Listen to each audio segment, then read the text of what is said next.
Welcome everyone.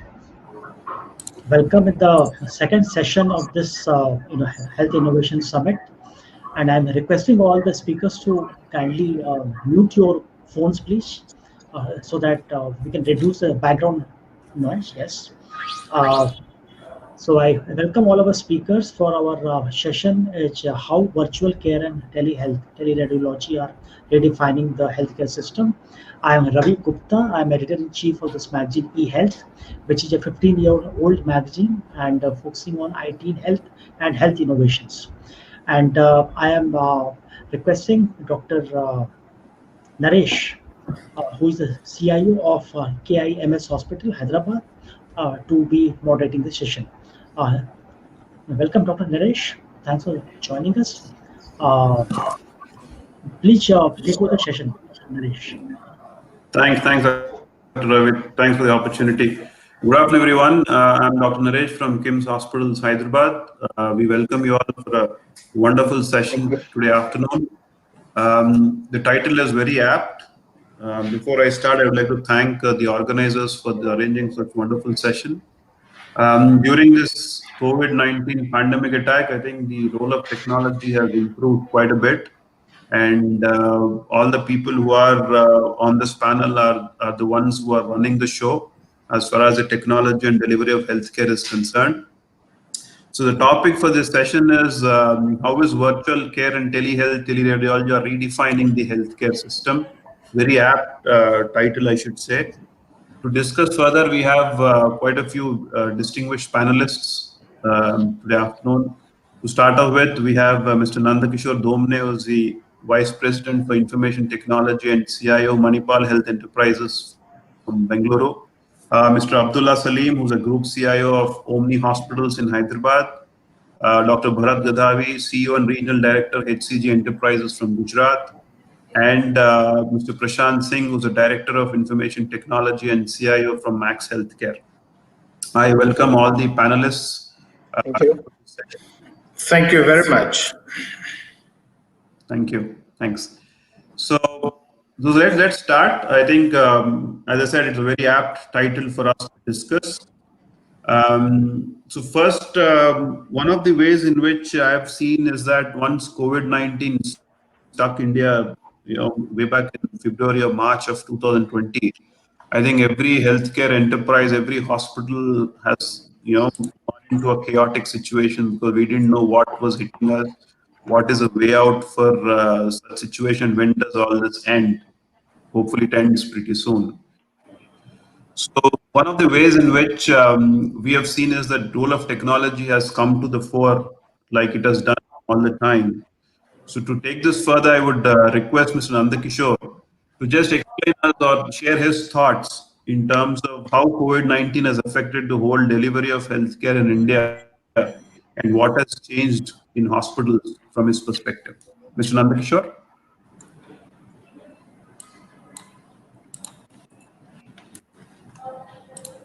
Nandkishor, can you hear us?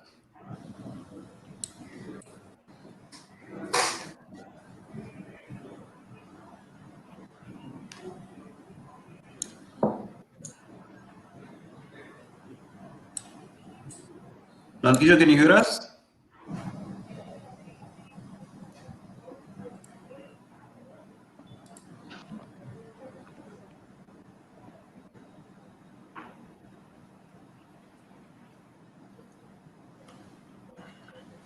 I think that's Dr. Naresh, I think we can start with somebody else. Yeah, that's what I was thinking. Take it. So I can start. There's no problem, Naresh. Yeah, Dr. Bharat Gadhavi, please go ahead. So COVID-19 across the world has really changed things completely. And going forward, because there is a physical distancing that has to be maintained, it is going to change the way we live, the way we practice, the way we take care of the patients in the hospitals. And it is not going to go away soon. It's going to be with us for many months to come.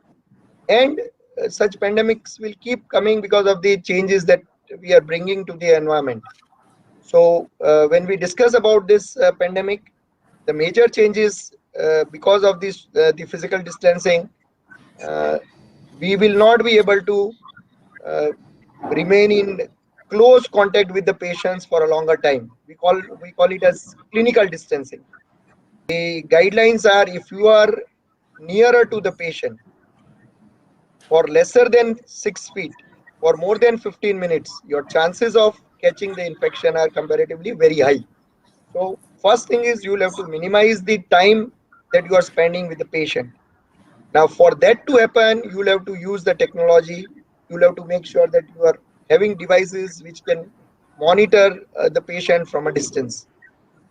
Some of the key things that we are saying, we are still not been able to, like when I talk about the thermal scanners, you have to keep them at a distance of 5 to 15 centimeter, which is actually a very near distance, and you can easily catch infection. The chances are almost 2% of catching a COVID infection. So we'll have to start with good thermal screeners, which you do not require to handheld. You can just have a gate, something when the patient comes in, the temperature is measured, and somebody who is sitting 6 feet can tell whether the patient requires any further management. Can he be allowed inside the premises or not? So we have to start from there.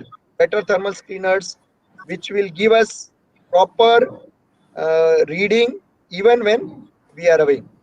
That is one area we will, as we discuss further in the discussion, we'll come to know so many other areas where we need improvement, where we need innovation, where we need the help of technology. Remote monitoring, specifically pulse oximetry, people who are staying at home. COVID is a disease where the oxygen saturation comes down, and when it starts coming down, you need some specific tests to find out whether there is a cytokine storm or not, and should we shift the patient to the ICU. So remote monitoring, when the patient is in home isolation or even is in room, if we can devise some monitor where it is cheaper also. There are monitors available, central as parameter monitors, where you can get it from the nurse station. But even non-costly devices like finger pulse oximetry, if the reading can be transmitted at a distance, it will be much better and it will be much faster to take care of that patient. So these are the technologies we are talking about, where we need more innovation, where we will require a great leap in terms of changing the technology. Thanks. Sure. Thanks, Dr. Bharat. Wonderful insight. Do you have Nandkishor online now? Nandkishor, can you hear us? Yeah, I can. Okay, wonderful. Yeah. Welcome to the session. Can you guys hear me? We can hear you. Okay. Yeah. Welcome to the session. So I have switched mobile phone now. Okay. No problem. So can you share your thoughts in terms of how COVID-19 has affected the whole delivery of healthcare in India, and what has changed in Manipal and what you guys have done? Sure.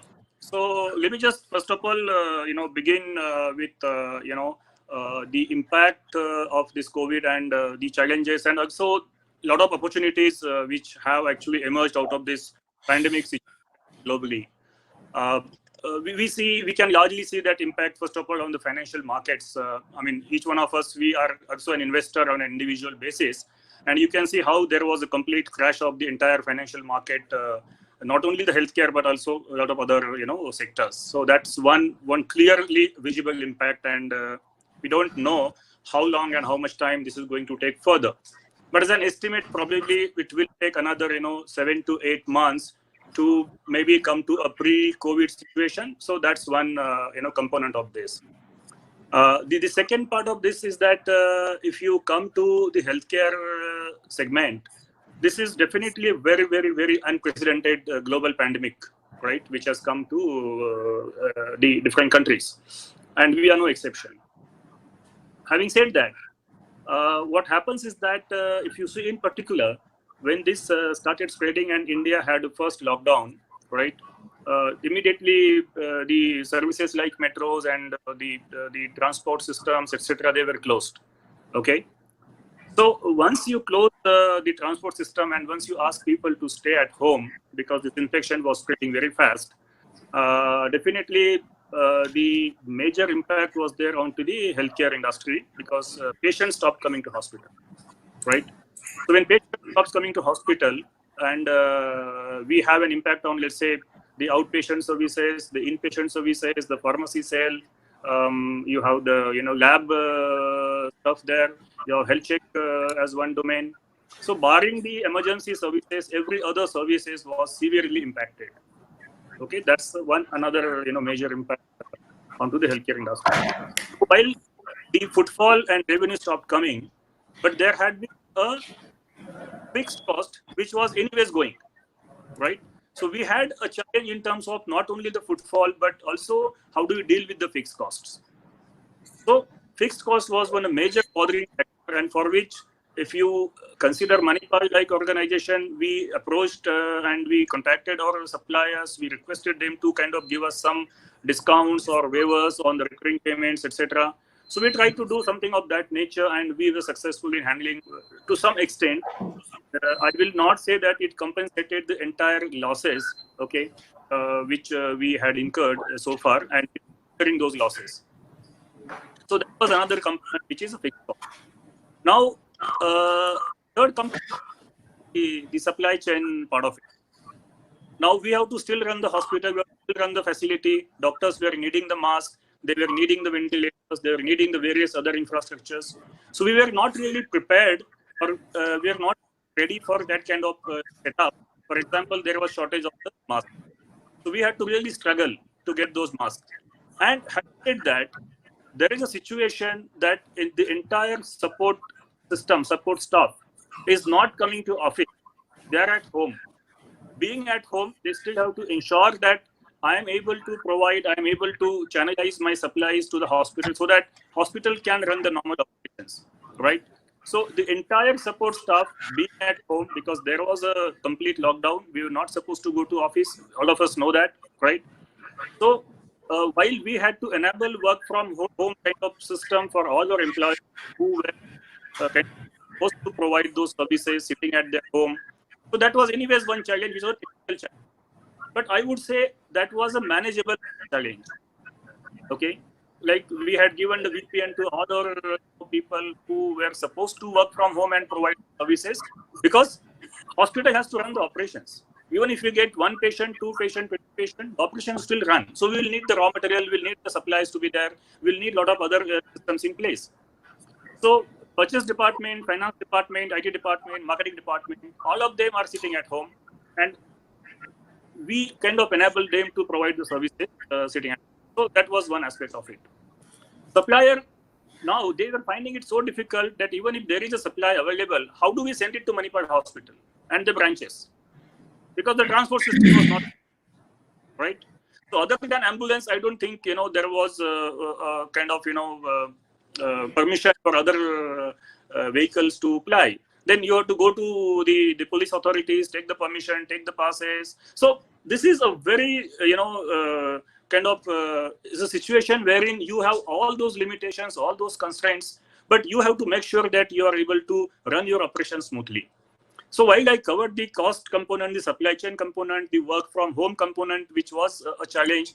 Now, if you come to the important component, which is more of how do we still engage with the patients who don't want to come to hospital, but then they're ready for a video consult kind of environment. Okay. So what we have done in Manipal is that exactly within 7 days, the IT team at Manipal, I must appreciate the efforts. Within exactly 7 days, they enabled the video consult for the patient. And we were able to do almost between 250 to 350 kind of video consultations every day. While this is not a substitute to my normal footfall, which is roughly around, let's say, in my flagship hospital, 1,800 patients on a peak day like Saturday. Okay, getting 200 video consultations nowhere, substitute. But what we were able to do is at least we found this opportunity to enable the video consult, and also we could see a lot of behavioral change with the clinicians, the doctors.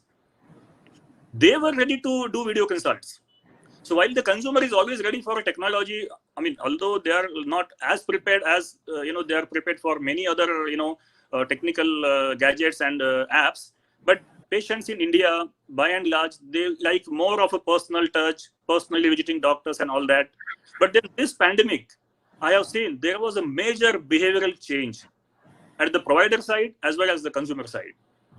And we were able to use this kind of, the VC consult, okay, not only for doing a video consultation, but the entire workflow, which starts right from the appointment, in fact, the registration, appointment for video consult, make the payment, do the video consult.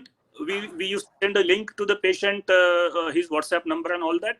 And we gave them the option of Zoom and Microsoft Teams. We had signed up a contract with them. Do the consultation, upload the prescription to his WhatsApp number, then integrate with the home care department. They will call them for the pharmacy stuff deliverable at their home, and the lab calls them for the sample collection from home, and that is provided to their at home. And then the reports go on WhatsApp and stuff like that. So this was a complete workflow which was implemented exactly in 7 to 8 days by the IT department, and then we could use this particular video consult as one of the way to still reach out to the customers, especially for the OPD. So that was one of the very important opportunity which I could mention from my side. So Sure. even if the situation improves going forward, but I am still seeing this as one of the biggest vertical. In fact, this can be a P&L in itself. A video consult can be a separate P&L for our hospital going forward. So the opportunity here, and definitely going forward, we are improving those things. Now, by June 3rd week, I am launching an app in which video consult is part of the app. So through app itself, without switching over to Zoom or Microsoft Teams, the video consult will happen within the app itself, wherein I can raise a question, I can chat with doctors and all that. So this is going to come in next couple of weeks. So this is how the whole scenario is globally, India was specific, and what Manipal has done so far. Sure. Thanks, Nandkishor. I think that there was very, very pertinent points as far as the COVID-19 situation is concerned. I'm sure the patients of Bangalore would be benefited by the app which you're launching shortly. They can reach out to doctors in Manipal and get themselves treated. Sure. That's wonderful. Thanks for insights. So next, maybe once because we have seen what COVID is, how COVID has kind of changed the entire ecosystem as far as healthcare delivery in India is concerned. I think the previous two speakers have shared their thoughts and experiences. Now, because we're talking about teleconsultations, video consultations as a mainstream mode of healthcare delivery, I would request Prashant, who's a CIO for Max Healthcare, to share his thoughts on how does he see the role of telehealth change the landscape of healthcare delivery in India. Prashant? Thanks, Dr. Naresh. See, I would like to start with the of course Nandkishor has very well explained about the impact which COVID has actually given to the healthcare industry, and apart from healthcare industry, some other all across basically which it has given. So I'll start with a phrase that COVID has actually drawn a line in between and divided the entire healthcare landscape into pre and post. Now we can very well say that okay, so what happened pre-COVID and what is happening or what would happen in the post-COVID scenario. So as far as telehealth or telemedicine is concerned, so we have been talking about this particular topic for a long time. Now, what COVID has actually given us, it has actually increased the value proposition and realization as far as the usage and the perception of telemedicine is concerned. So, just to give you, pre-COVID scenario basically, and a lot of healthcare organizations were already using teleconsult, and so was Max also. Maybe few were dependent on the third-party aggregators like Doc Prime, Practo, and there are several other platforms as well, which were aggregating with the respective healthcare organizations. And a lot of organizations were already using teleconsults in the follow-ups specifically, the follow-up use case. That was the use case which was absolutely, working well for several organizations. So in healthcare, in Max Healthcare also, actually, we were also in one of our group hospital. Actually, we had a tie-up with government projects under the PPP model, and we were already doing, more than 3,000 teleconsults per month. So which was basically from B to B2C, basically from business to customer, basically. So this was already happening, and now the realization has actually increased. Now, if you looked at the post-COVID scenario, now because of the fear of infection among the people, the usage of the teleconsult or similar platform has actually significantly increased, and the adoption, we can see the increased adoption, and it is trending up day by day. And in this particular scenario, even the telemedicine guidelines actually, which has been published by Government of India, Ministry of Health, has actually augmented the fast development of these platforms. So much so, basically, when we started in the B2C segment, basically. So now, started with say 100 or 200 consults per day. Now we have reached near about more than 9,000 teleconsults per month, basically, which is part of, you can say, the 15-20% of the entire footfall as far as the OPD consults are concerned. So now, having said that we are actually, and everybody is witnessing that the doctors are pretty much comfortable, and they have actually perceived the usage of the telemedicine platform along with the patient also. And because of the fear factor, patient is also quite comfortable. But still, what I feel as a gap is basically, if you typically understand the workflow of the entire teleconsult, basically, as what Nandkishor also explained, basically, it starts from taking the appointment, then patient pays for the service, and there's a link which goes to the patient, and then patient uploads the diagnostic report and symptoms like that, so that the doctor can actually see what are the conditions and write the prescription, and which goes back to the patient. So this is the typical workflow actually, which is being followed as of now. Now there is a missing link actually, so where the doctor is actually unable to do the point in time vital checking. That is what the piece which is actually missing, and wherein I can see the adoption of the wearable devices along with the IoT and sensor devices will come into the picture, and it will really augment the overall teleconsult scenario in specifically in India and across the globe also. So this was about the teleconsult specifically and the adoption and how it is increasing, and what can be done in the future actually in terms of attaching or the interfacing with the teleconsult existing platforms with the wearable devices and along with the IoT sensor devices and all. Now there is very interesting element which is coming up along with the teleconsult, which is coming up, the realization of the healthcare at home piece.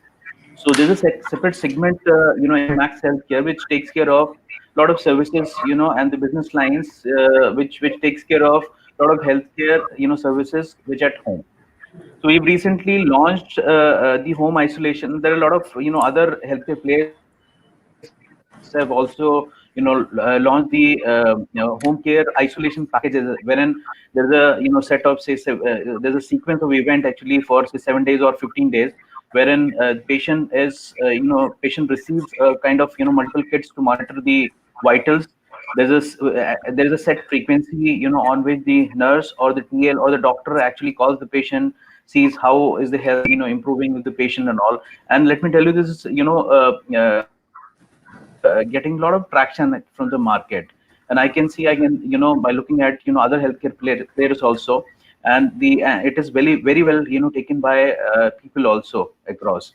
Because looking at the fear to coming to the hospital, actually this is some scenario which is trending up, and I'm 100% sure it will double up actually whatever is the pace right now at which it is actually going on.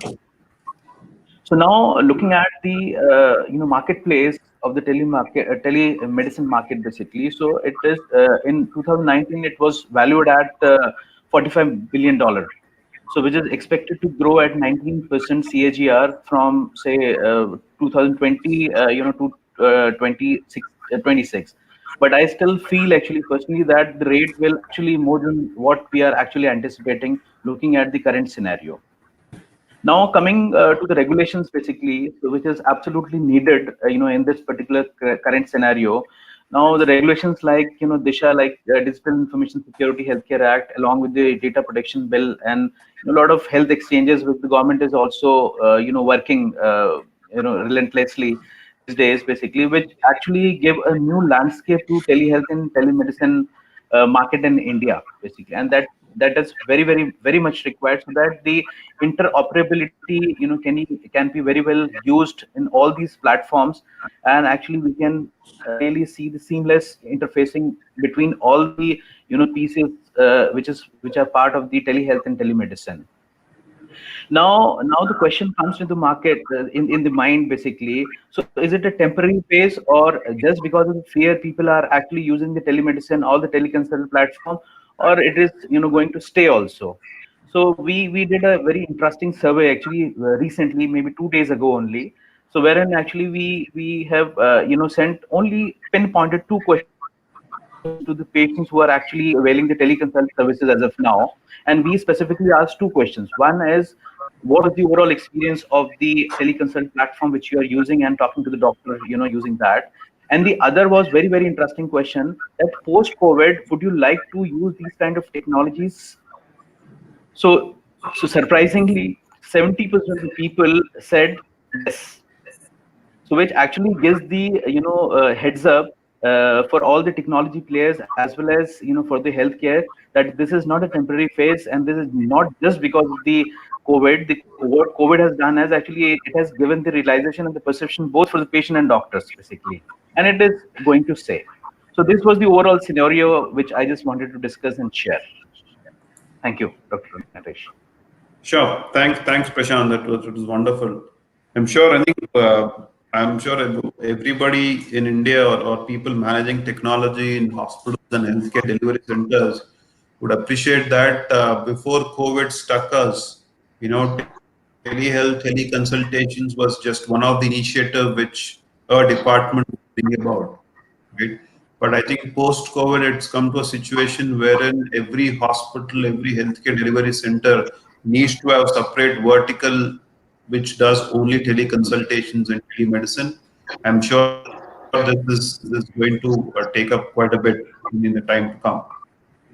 So now, because we have talked about telemedicine, what telemedicine can do, what it can, bring a change in the entire ecosystem, I would request Saleem, who's the CIO of OMNI Hospitals, to share his suggestions, recommendations, if any. Say, for example, if a hospital has not done teleconsultation till now, is planning to do start their teleconsultations, what recommendations can he give, or what experience do you want to share? Saleem? All right. Thank you very much. I think every gentleman has given very insight of this topic, what we are trying to cover and put our thoughts. So having said that, the telemedicine will be a platform whereby the going to enable to the first in place, that is the patient engagement, and which is very important for every hospital, every healthcare organizations to keep their patient engaged on continuous basis. And we have talked about that how and where it is going to add value, and the as it has been legalized by the government, and 75 to 80% of patient fraternity is saying that the remote consultation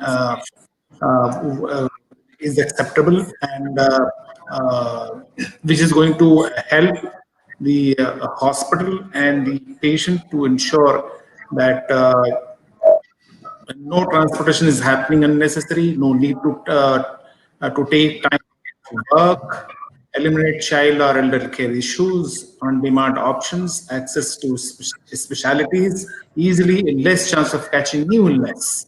And the getting the once there are a lot of people once they go to the hospital, they get a kind of anxiety. So they are for some time they are in a different thought process that they are trying to be away from them, and then waiting time is going to improve a lot, and finally it is going to enable better health care. Overall, it will be helping to patient to hospital to achieve the patient experience if the telehealth technologies are in place. But the question is that how it is going to help to the clinicians, the healthcare provider, this component going to use to only the patient engagement, the patient engagement with quality of care, and we have to just dig a bit inside and start talking to the health to the product owner that how they're going to inbuild rather than going and integrating and making interoperability of a third party solution. But if those based company who are claiming they have a EMR, EHR, PHR, which is taking care of the complete longitudinal record of their patient under their group of hospital, beyond the group of hospital, whether it is the private sector, public sector, it should work in integrity of in maintaining the complete clinical data in one place, so that the doctor, the clinicians who is going to do a remote consultation, or it is going to be in person the treatment and as IP, so that the complete clinical data should be available, and the CDS is supposed to work on top of it to take the right decisions to treat the patient.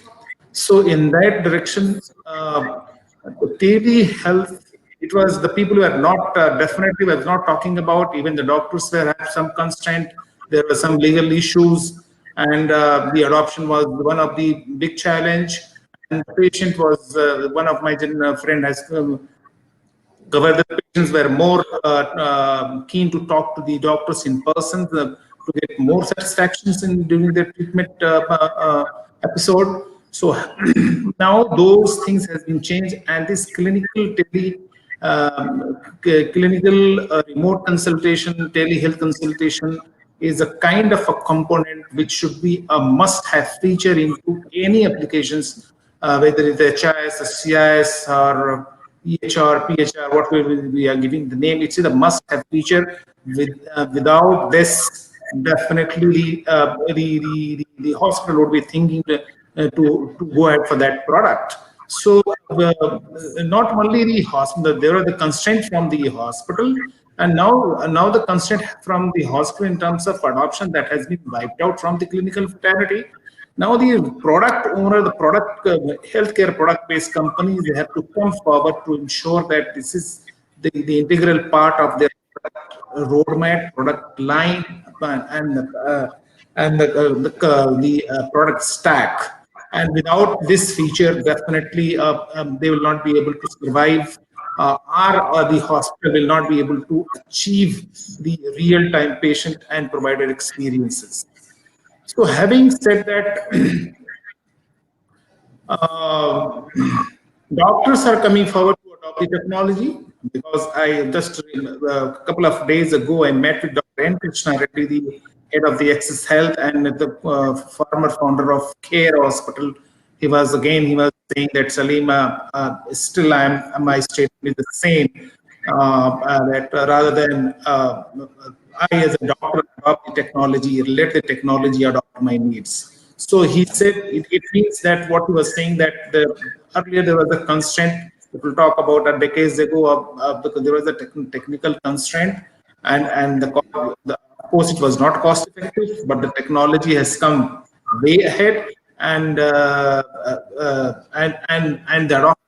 adoption constraint from the clinical side day by day in India is becoming better and better. And now this COVID epidemic, which has been a push to the doctors to adopt the technology rather than avoid it, and they cannot avoid it because the doctors are asking that I need my entire patient episode integrated, whether he's taking the record on the teleconsult platform as a primary care patient or home care patient, but when the patient is going to come on the hospital days and the needs, the doctor is going to call, and then when he started the treating as the patient as IP. So all that encounter and episode which has been made during the remote consultation that's supposed to be available into the hospital, which is going to help to the doctors to take the decisions, and then help the patients to spend a pocket, which was in terms of the lab and radiology test he has done externally, and those records are available for the doctors when he starts the inpatient treatment for that particular patient. So that's the area that is a little bit challenging, where we as an organization we should encourage our current vendors who are working with us. And there are some EMRs where I know the Max has got an EMR. We are getting an EMR, the Bion work, which has been implemented at the Vedanta group. So that those applications, the tele consultation is absolutely is not there.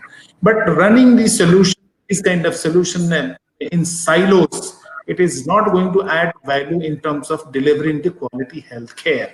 And the quality healthcare is going to, until unless we are not going to achieve this goal of from the organization perspective, there is the missing patient and provider experiences, which is backbone to in terms of improving our top line and line. And if we are not achieving, and this is the right time that we have to start thinking and debating and inviting the product-based organizations and asking them to look at, and rather than they put in trouble that the integrations with the third-party applications is good. We can do the integration. That technology is there.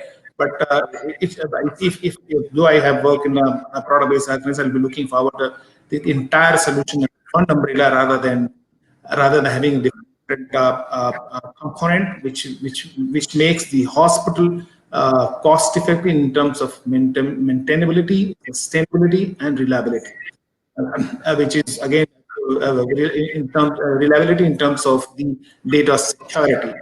Rather than I send my data from this database to that database to this database, definitely it's going to happen.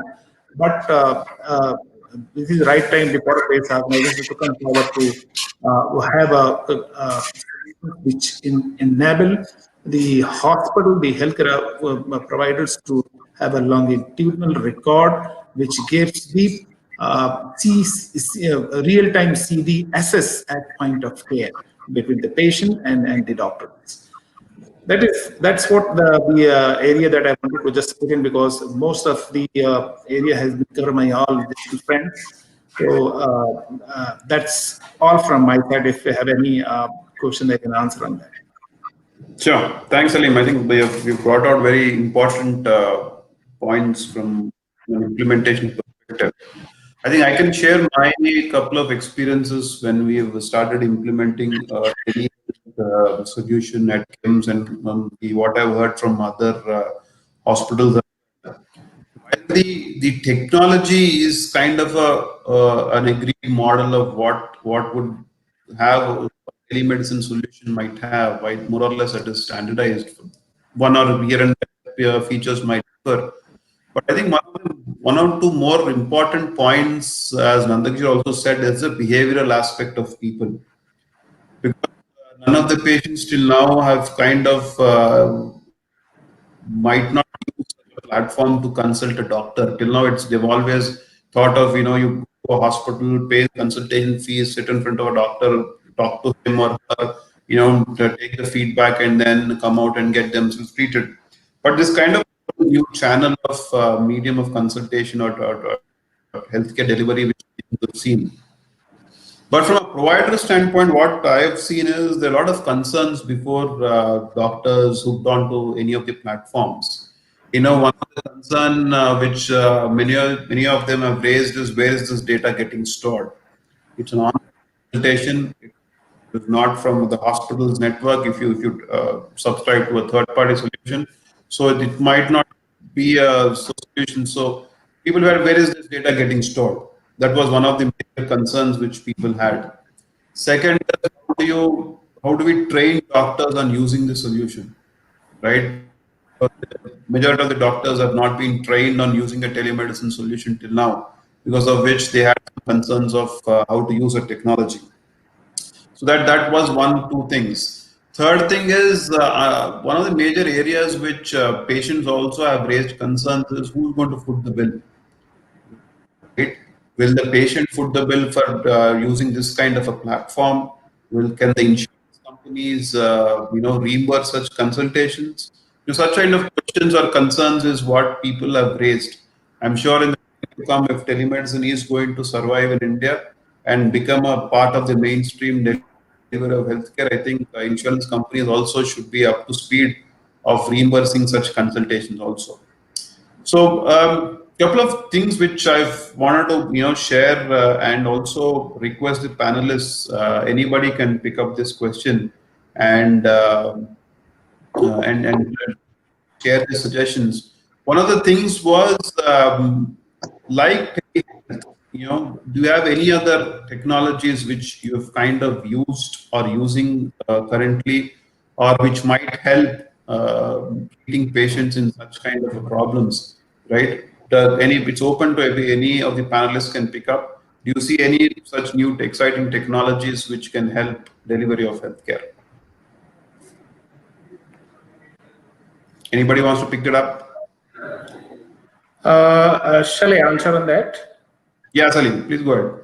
Yeah. See, as you said, that the adoption of the technology from the clinical fraternity, the clinicians, especially those who are treating the patient, they have three major issues. They have three major issues. The first one is the performance.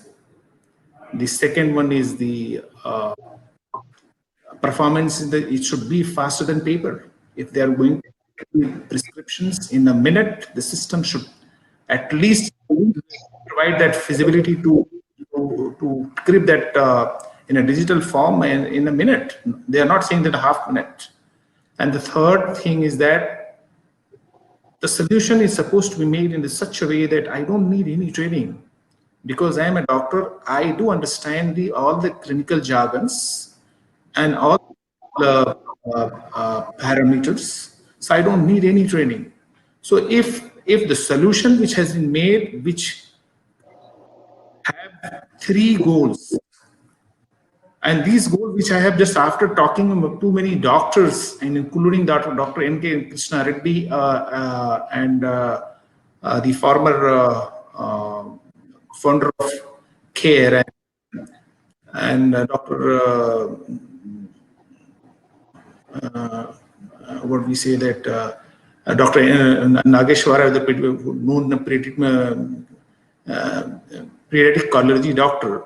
So they, after talking to a couple of doctors who has got a lot of constraint in terms of adopting the technology, they said that after discussing, I found that the solution it should be faster than paper. It means it gives the sub-second response. That technology we have to, and that kind of technology we have to adopt, which gives it faster than paper in sub-second response. And the third one is that it has been made in such a way with the current technology available that it doesn't need any training. Has been proven. One of the doctors said it is. If I'm saying that it is proven that if I'm going to buy a smartphone or Android or iOS, so I need any training to operate that? So this is the very layman kind of example they give, and they say that on top of it, it should be the template. I have a limited knowledge. I have a limited memories in terms of the calculation, in terms of the the patient condition, in terms of the drugs. So if he gave an example, I'm talking about again Dr. Doval, who is the renowned oncologist in that Rajiv Gandhi Cancer Hospital. He said that do have a chemo manager The chemo manager, if I'm saying that the patient has got a lung cancer and this is the size of the size and it is the XYZ size and the stage, this is the chemo manager should say that it should go post chemo or a pre-chemo of the surgery, and what drugs and what would be the dosage, and in that I should have a means I cannot make a complete changes. I can make a changes in terms of that 10 to 20, 30%. I can put my permutations combination and move ahead.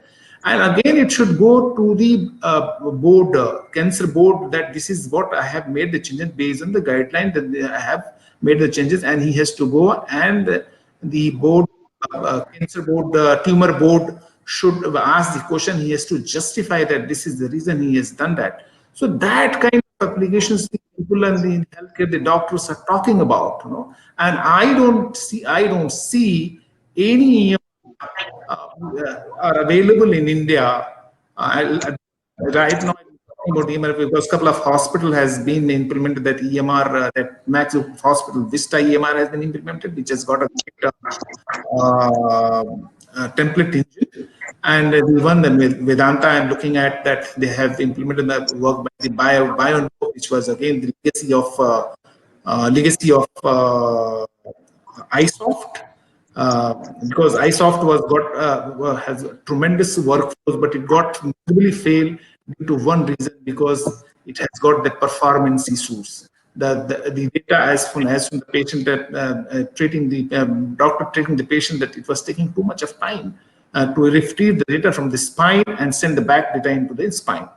So this is what I would say that the technology is supposed to be available, and top of it, the technology should not be costly. The hospital they are not ready to pay a single penny for the licensing and all. And those, I think those from the beginning, but now based on that, the lot of open source technology and reliable technologies are available. And in terms of, if we'll talk about the database, I would suggest the GTM MUMS is the database which gives this, only the database which gives the subsequent response. And the example of that, if you'll see that one example of Citibank in India, I've never seen that Citibank ATM is. I'll give you a very simple example, because money is not there. There's a different story, but I've never ever noticed. And I'm talking about 2008 until now, that the CTA maybe that I have not seen it. It could have been down, but due to the technology, it has been down. I have not noticed. But other ATMs, you know, they are RDBMS concept they are using, and I found every now and then that's it is down, and I don't know and then I find out what was the reason, and I spoke few people, known few people there in the banks and the technical team, and they say that there is limitations and in the database which related to the performance, and that we have that's the reason it goes discontinue for some time. So this is what I would like to add. If I hope I have tried to answer the question in little detail. Sure. Yeah, please go ahead. Yeah, so let me just bring you guys back to the agenda. What we had today was redefining the healthcare, scenario post-COVID situation. So if you look back and go back to that particular topic, so I have a couple of thoughts around this. Now, where is the opportunity? Again, I go back to my same point that yes, this pandemic is going to be there for at least next few months or a year. We don't know. So how do we leverage this situation? That's my main point. I have a few thoughts on this. Now, how this is going to play a larger game is that this will definitely boost your Make in India initiative. So you're going to make more ventilators. You're going to invest more into the manufacturing facilities for various drugs, the sanitizers, etc. So that is one clear opportunity from the supply side, if I may see that clearly. The second is that definitely we need to have more and more footfalls, and we need to have more and more contactless or remote kind of models. wherein patients are comfortable enough to contact us, because there will be a phobia still. Patient will not come to hospital, as freely as they used to come pre-pandemic situation. So therefore, the telemedicine or teleconsultation or whatever those tele models we have, we'll have to further enhance those models and make those models workable in a more and more efficient way. So that is the second most important, perspective which I can see. Along with that, when you kind of attend an OPD patient, you need to also take a couple of vitals, maybe a blood pressure, body temperature, and all that. So some gadgets which a patient can handle sitting at home, the easy to use gadgets and reliable gadgets. Okay, so if they can be manufactured locally and they can made affordable to our customers, so probably then when the doctor does the consultation, he has a holistic view of the whole case there. So telemedicine and the gadgets, the mobile and the health gadgets, I think that is one area where I will see a lot of those investments coming in. So that will help us to get more footfalls through e-consultation way and get maybe an additional revenue. The next thing is that this has already brought in some kind of, or to a very larger extent, behavioral changes from the clinician side as well as from the consumer side. So earlier they were not very good for video kind of consultation, but now yes, they see that there is a big benefit in doing that. I mean, myself, I had a couple of such consultations on video, and it worked quite well for me, end to end. That's the next thing. Also, the mobile app, what we guys normally launch for our customers, those apps will need to have a lot of basic features like, let's say, symptom checker. Okay, can you not allow the patient to do the basic symptom checking on the app itself? And can this app integrate with government's Arogya Setu app? And see that the whole environment, the ecosystem can work in a more coordinated way. So I think these are a couple of potential areas which I believe, because that is the topic of today's discussion. So I think these are going to catch momentum very soon. Sure. Thanks, Mr. Nandkishor, for that. So, Dr. Naresh, just to add what Nandkishor just said and explained, basically, there are two more areas, basically, where voice bots and chat bots, actually, that will come into the picture in a big way. Actually, we are doing some piloting also actually around that, wherein because we have already created a helpline wherein we are getting a lot of calls actually, which I think it would not be possible for a human to attend those calls. So what we are doing is, and going further also, the use of voice bot and chat bots actually. So we are integrating with the PRI lines so that one set of filtering can be done from these bots itself, and then we get the clear-cut filtered calls so that the load on the call center can be reduced. So we are already using such technology. And just quickly to what Abdullah mentioned in terms of the difficulty which a lot of people are getting in the adoption of the EMR, basically. Mr. Abdullah, actually there are 10 reasons actually why EMR fails. I think there are 20 reasons why it should be adopted. Actually, it is a topic actually we have been discussing for many years, as far as the adoption challenge of EMR is concerned. And let me tell you, A technology or B technology is never a constraint. Basically, it is just a mindset which we have to change. We have to actually tell them that this is the final outcome which is going to people will be receiving actually after, in terms of clinical trials and a lot of research topics which we at Max are already doing it. So like what you were talking about GTM mumps, we are using GTM mumps actually in the EMR itself. And it is, let me tell you, it is not a very user-friendly system, but still the adoption is very high, because so it is being governed by a governance structure actually, which we at Max Healthcare is having. So all I just wanted to say is, it is the governance issue, not the technology issue. A lot of technology are still available, actually, can actually ease out the transaction. If you take an example of speech to text and handwritten recognition tools actually, which we are already using one of the group hospital, where we have not changed the way a doctor writes the prescription, whereas from handwriting skills, we are just transforming whatever doctor is writing, and respectively we are getting the medicine, investigation, everything. These are technology which we can maybe talk offline, and I think it is really helping the doctors the way actually they're transforming the electronic records and all. Let me add you. Give me 1 second. Let me add you. Prashant, maybe that we have joined here the Max recently. I have worked for Max more than 5-6 years to deploy that product. Okay, so that's one thing. I know entire inside. Okay. And as far as concerned that it's not user friendly, that's what I'm saying. That's the technology, the kind of technology is available. I'm talking about AI. I'm talking about machine learning. I'm talking about Right. To collate those things and made a solution which have 3 goals. It should be faster than paper. It should be sub-second response, and it does not need any training to the clinicians. If that kind of we have, and we can make it, the technology is available, we can make it. The constraint from the clinical fraternity, the constraint adopt that, okay? They will adopt it. No matter, in Max, OPD is not live till yet. And we got live in 2009, right? And I was the one of the player to leading that. One of the component I was leading and during that implementation, and then Dr. Pravez. Okay.